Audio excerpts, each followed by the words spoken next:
Bienvenue à cette série d'émissions intitulée « La destinée ». Mon nom est Michel Chevalier, j'ai un ministère prophétique. On m'appelle souvent le revivaliste québécois. Et Dieu m'a béni depuis des années avec la faveur divine. C'est pour ça que quand on parle de destinée et de faveur divine, je suis probablement dans mon élément. Je remercie Dieu d'avoir accès par le biais ici de enseignement.com, de pouvoir partager pendant ces quelques émissions, ces quelques sessions sur ce sujet-là. Et je prie que ça va vous encourager, ça va voire même vous accélérer dans votre destinée. Alors, quand on parle de destinée, ce qui est important ici de réaliser pour pas qu'on soit nécessairement frustré, ou parfois on se pose des questions, on se dit, bon, Dieu, il y avait un plan pour ma vie, puis ça ne marche pas. Non, c'est que notre destinée, ce n'est pas une garantie.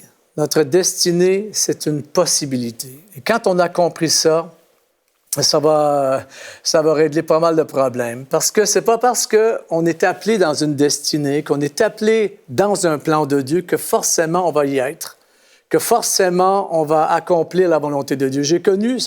J'ai 54 ans, bientôt 55 ans. J'ai connu le Seigneur à l'âge de 15 ans. Donc, ça fait 40 ans que je connais le Seigneur. Donc, je n'ai vu, moi, des chrétiens. J'ai vu des gens venir au Seigneur, avoir des saluts glorieux. Même vu des gens entrer dans le ministère, faire de grands services pour Dieu et malheureusement terminer le long de la route dans un naufrage ou autre. Donc, la destinée, ce n'est pas une garantie, mais c'est possible. C'est possible quand on comprend le plan de Dieu. C'est possible, ça devient possible par la manière dont on va réagir lorsque le rejet vient, lorsque la persécution vient, lorsque les abandons des gens les plus proches de nous se produisent. C'est comme ça aussi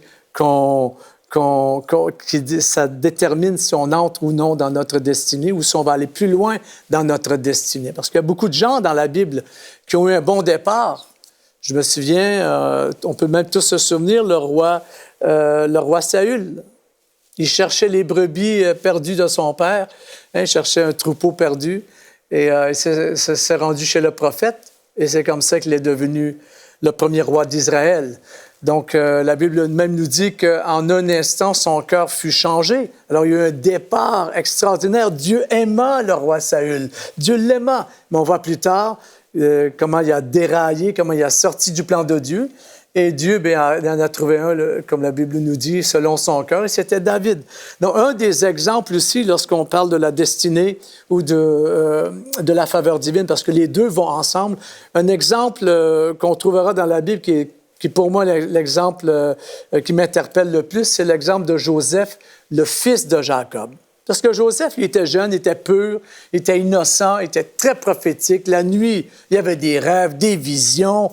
Le matin, il serait se levant, il allait raconter ça à toute la famille. Mais plus ça allait, plus sa dimension prophétique devenait en opposition avec ce que la réalité de sa famille. Et c'est souvent ça qui nous arrive lorsqu'on rentre dans la destinée.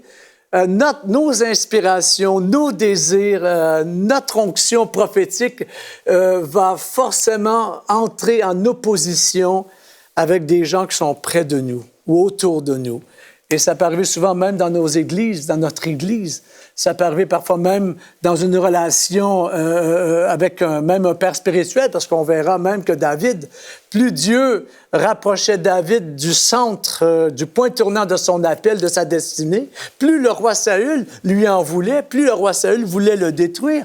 Alors, il y a eu là une opposition, un conflit. Bon, on retrouvera ça avec Joseph, mais je vais y revenir juste dans quelques instants sur Joseph, juste pour vous donner par quelques informations concernant la faveur divine, la destinée, comment tout ça fonctionne. J'aimerais d'abord vous donner un peu quelques définitions que j'ai notées ici. Ce sont des moments particuliers voulus par Dieu où tout s'accélère. Maintenant, la vie chrétienne, ça ne peut pas être une vie monotone. Tôt ou tard, les choses s'accélèrent. Tôt ou tard, les moments de promotion arrivent. Tôt ou tard, ce qui vous retient doit être relâché. Amen. Donc, il y a des moments particuliers où Dieu envoie sa faveur et tout se met à accélérer. Ce sont des moments où Dieu va donner des yeux à des personnes pour voir ce que lui, Dieu, a mis en vous. Ça, c'est un signal. C'est un signal prophétique que quelqu'un, quelque part, a besoin ou a découvert ce que Dieu a mis en vous. La faveur divine est l'ingrédient indispensable pour entrer dans notre destinée. Sans la manifestation de la faveur divine, il n'y a pas de destinée. La faveur divine compensera pour notre faiblesse dans la foi. Parce que dans le cheminement dans notre destinée ou vers notre destinée, il y a des moments où on va se décourager. Il y a des moments où tout va être noir, où tout le monde nous abandonne. Même nous-mêmes, on est déçus de nous-mêmes. On est déçus des autres, on est déçus du système. On se retrouve dans des situations, on se demande même, Seigneur, est-ce que tu m'as vraiment appelé? On peut même arriver peut-être même à en douter, mais la faveur de Dieu, elle, va compenser pour nos moments de doute, pour nos moments de faiblesse, parce que Dieu est toujours là pour nous encourager. Aussi, la faveur divine a des ennemis. Entrer sur le chemin de la destinée, ce n'est pas un conte de fées où tout est facile et tout arrive par des coups de baguette magique. Non. La destinée, il y a des ennemis à la destinée. Il y a des ennemis à la faveur divine. Il y a des jaloux à la faveur divine. Il y a ce que j'appelle les éteigneurs d'appel. Les gens qui veulent, chaque fois que quelqu'un dit quelque chose de positif de vous, eux, ils ont toujours un bémol à les mettre sur les compliments qu'on dit de vous. Ou ce sont des personnes, lorsque vous parlez de ce qui vous passionne, eux ont des doutes concernant votre avenir. Je vais vous en donner encore quelques autres définitions ou points de vue là-dessus. Ah oui, la faveur divine, entrer dans notre destinée, forcément, obligatoirement, nous connectera de manière divine. C'est ce qu'on appelle les connexions divines. On n'entre pas dans notre destinée sans les connexions divines. C'est quoi une connexion divine? C'est quelqu'un que Dieu amène dans ta vie et qui voit plus que ton présent. Il te regarde, il voit ton avenir. Une connexion divine, c'est quelqu'un qui est connecté non seulement à ton présent, mais il est connecté avec ton futur. C'est une relation que Dieu va mettre dans ta vie qui va faire accélérer l'avenir, va faire venir encore plus vite ce qui est retenu dans le futur. Voilà, bon. Amen. Je l'aime bien celle-là. Il faut aussi croire, ne jamais perdre de vue et continuer de croire que Dieu, tôt ou tard, vous bénira de manière extravagante. Et ça, peut-être si on a le temps, on en parlera dans une des autres émissions. Ceux que Dieu favorise, ceux que Dieu amène dans leur destinée sont tôt ou tard outrancièrement bénis. Ils sont bénis d'une telle manière que même, on dirait que c'est impossible pour les gens qui regardent autour. Dieu veut nous donner une histoire de foi qui servira d'inspiration non seulement à ceux qui nous entourent, mais à ceux qui viendront après nous. Un exemple que je voulais développer ici sur cette émission, c'est l'exemple de Joseph. Il est écrit dans le livre des Actes, au chapitre 7, verset 9, les patriarches, donc les frères de Joseph, jaloux de Joseph, l'ont vendu pour l'emmener en Égypte. Mais Dieu fut avec lui et il l'a délivré de toute ses détresses et il lui accorda faveur et sagesse devant Pharaon, roi d'Égypte, qui le nomma gouverneur de l'Égypte et de toute sa maison. Premièrement, ici, on voit que les frères de Joseph furent jaloux de Joseph. C'était nécessaire, il était nécessaire qu'il y ait une réaction en opposition à la destinée de Joseph. Ça ne peut pas arriver autrement. C'est même ça qui est une confirmation de la direction dans laquelle Dieu nous amène. C'est lorsque les ennemis commencent à se lever autour de nous. Et c'est écrit ici, ils étaient jaloux de Joseph. Ils étaient envieux de Joseph parce que ce que Joseph avait, eux ne l'avaient pas. C'est souvent pour ça que les gens sont jaloux. C'est qu'ils sont jaloux de quelque chose que Dieu vous a donné, qu'eux n'ont pas. Ils envient la richesse qui est en vous. Et la Bible nous dit après, la phrase suivante, « Ils l'ont vendu. » Ils l'ont vendu. Et ça, quand je prêche sur ce sujet-là, j'apporte souvent cette réflexion-là, c'est qu'il était important que Joseph soit vendu. Pourquoi? Parce que la valeur de Joseph devait d'abord être établie. Et c'est ce que l'épreuve fait. C'est ce que le rejet fait. C'est ce que les oppositions vont faire. Elles établissent votre valeur. Elles établissent notre valeur. Il y a un dicton aux États-Unis qui dit « On ne reconnaît pas la grandeur de quelqu'un par ses amis, mais par ses ennemis. » Oui, c'est quand même révélateur.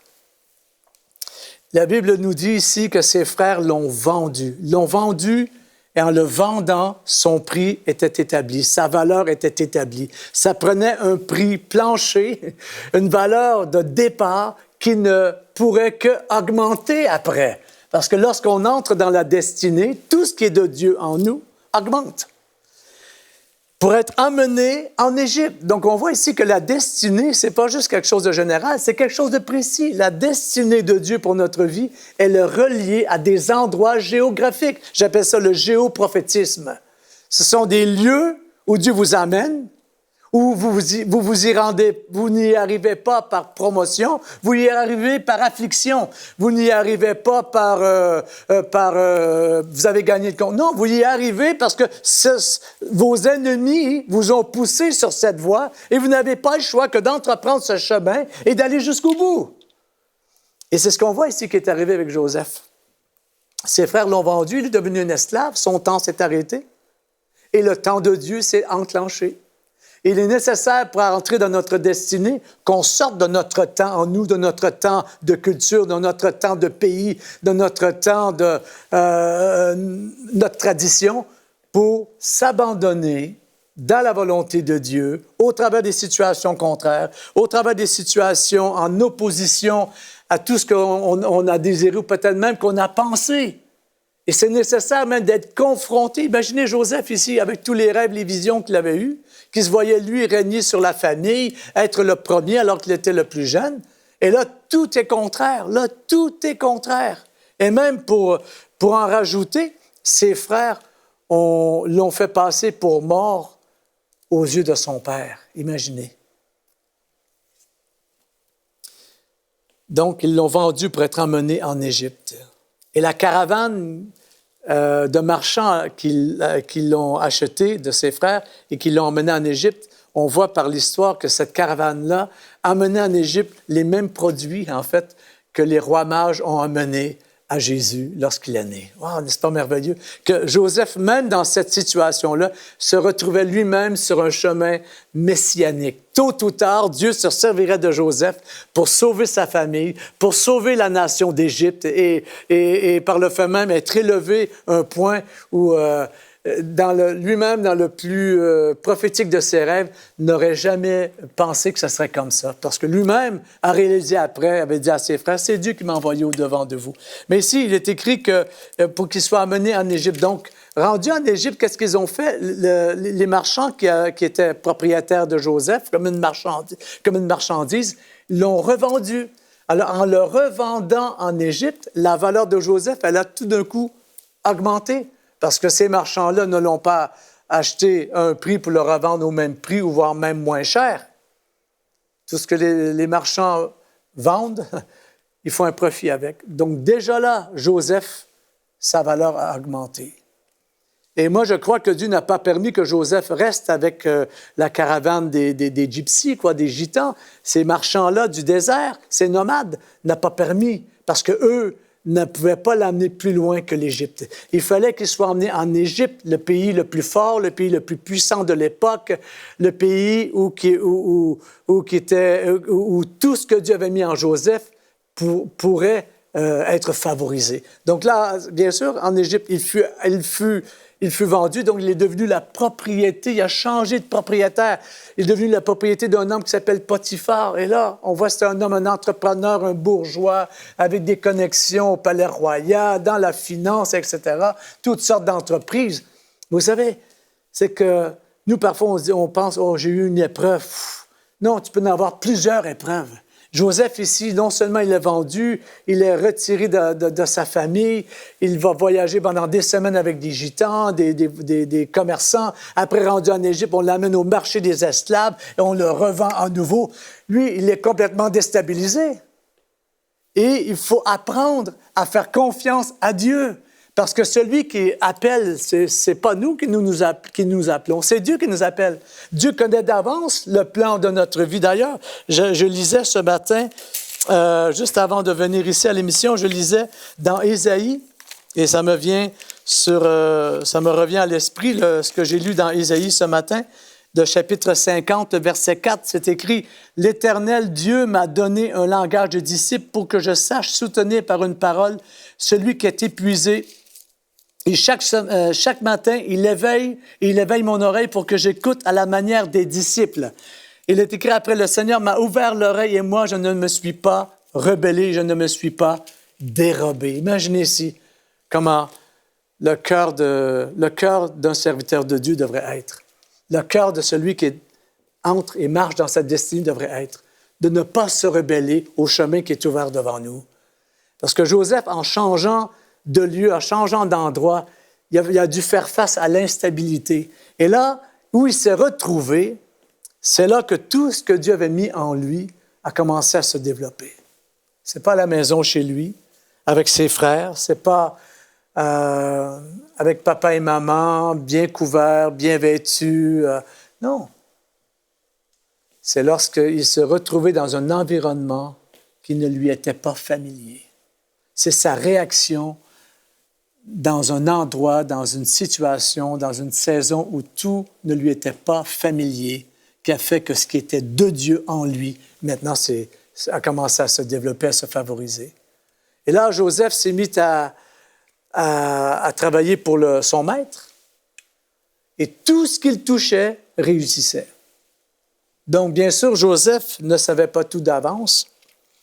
Il était très inspiré, mais Joseph avait en lui cette qualité, ce qui avait été mis en lui, ça se développait. Il apprenait vite. Et ça, c'est parce que j'ai observé beaucoup de personnes qui ont été dans le ministère, qui sont dans le ministère. J'ai lu beaucoup de biographies et je me suis aperçu qu'on n'entre pas dans le ministère accompli. On s'accomplit pendant le ministère. On n'entre pas dans le ministère préparé. On est préparé tout au long où le ministère se développe. Et on verra ici que Joseph, de jour en jour, de semaine en semaine, son maître lui confiait encore plus de pouvoir, plus d'autorité, plus de responsabilité. Et plus on lui en mettait, plus il était capable de monter au niveau de la responsabilité. Et donc, il ne plafonnait pas. Il n'y avait pas de plafond. Plus on lui en donnait à faire, plus on lui en demandait à faire, plus il était capable. Donc, plus il était dans une situation où il ne connaissait rien, plus il apprenait vite.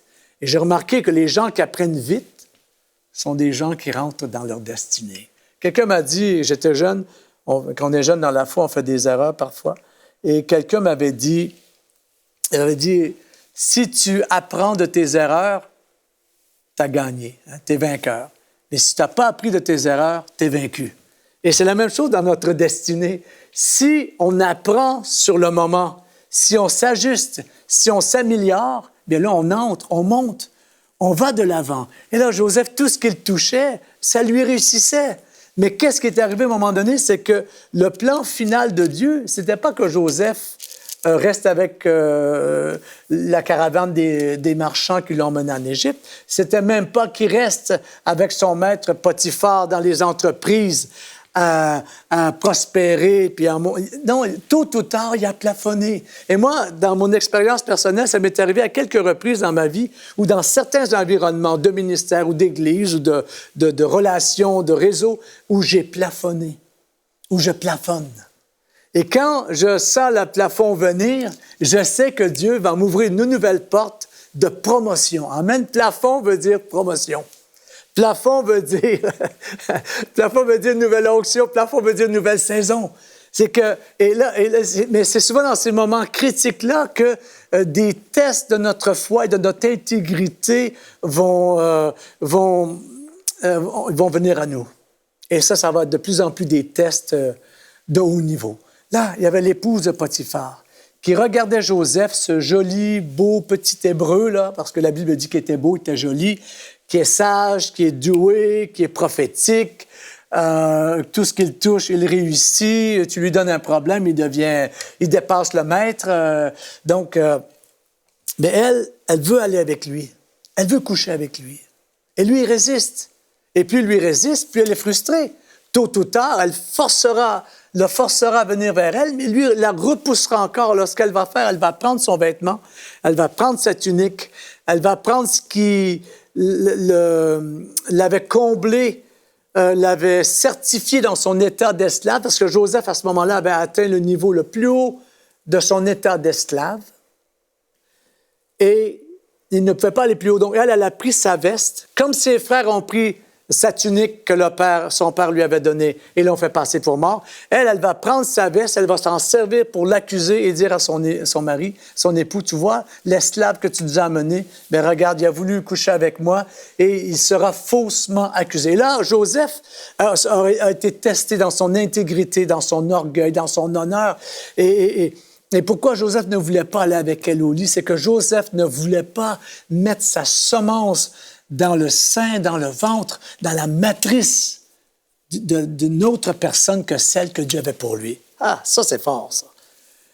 Parce qu'elle, qu'est-ce qu'elle voulait? Elle, en ayant Joseph pour elle voulait avoir en elle la semence bénie d'un Juif, la semence bénie d'un fils d'Abraham, la semence bénie d'un prophète, quoi. La semence bénie de quelqu'un qui avait en lui un potentiel et un avenir immense, parce qu'il était encore jeune à cette époque-là. Et lui, il n'a pas voulu se multiplier. C'était pas le moment de sa multiplication.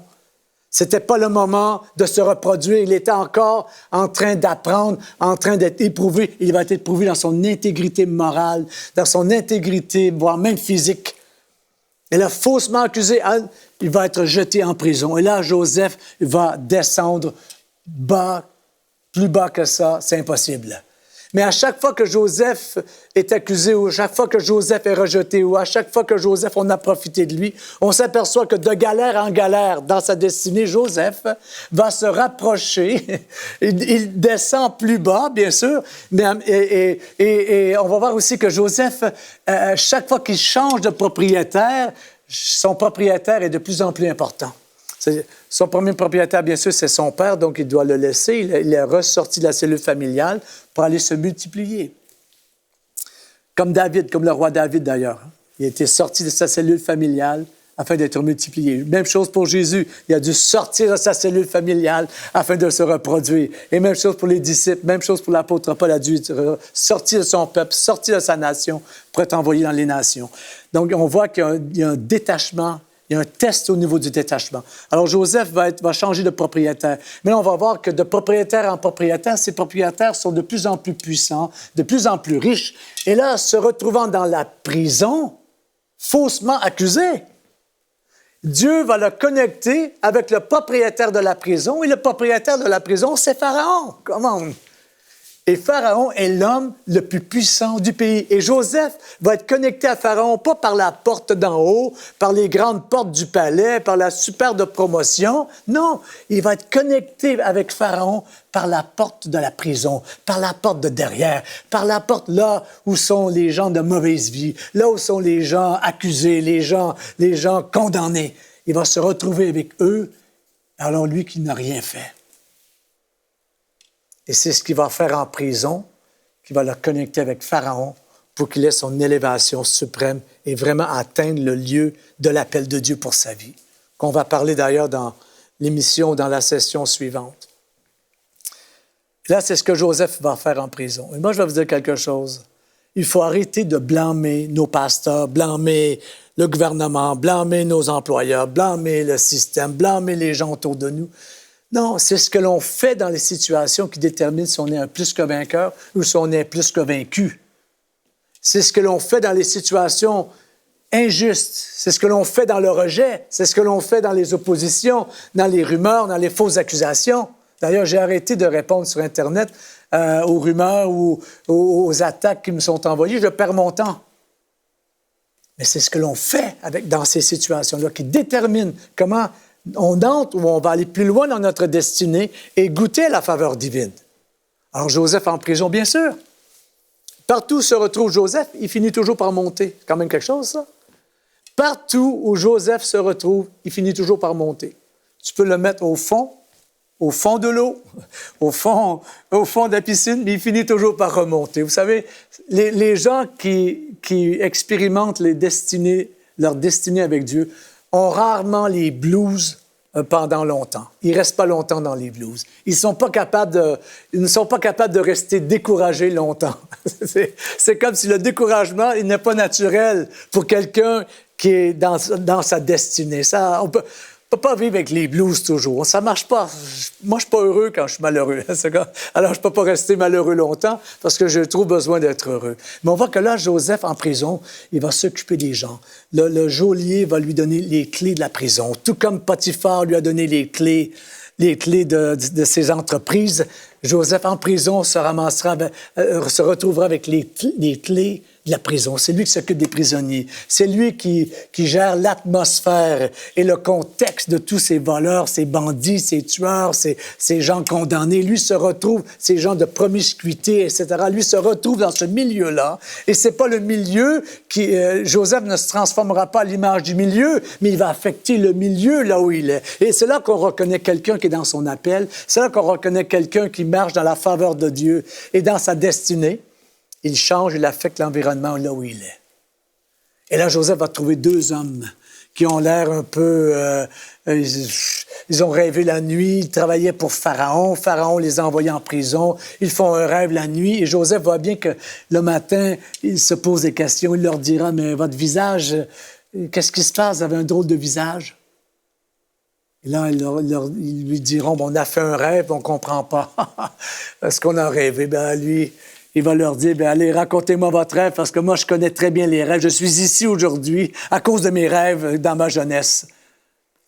Et c'est là que Joseph va rentrer dans la destinée de ces deux hommes. Et entre autres, Joseph lui dira, voici ce qui va t'arriver. Tu retourneras à ta position d'autrefois avec le Pharaon, mais souviens-toi de moi quand tu seras là. Et on en parlera dans la prochaine session, toute la suite de ce qui est arrivé à Joseph, à partir de la prison jusqu'au palais. Amen.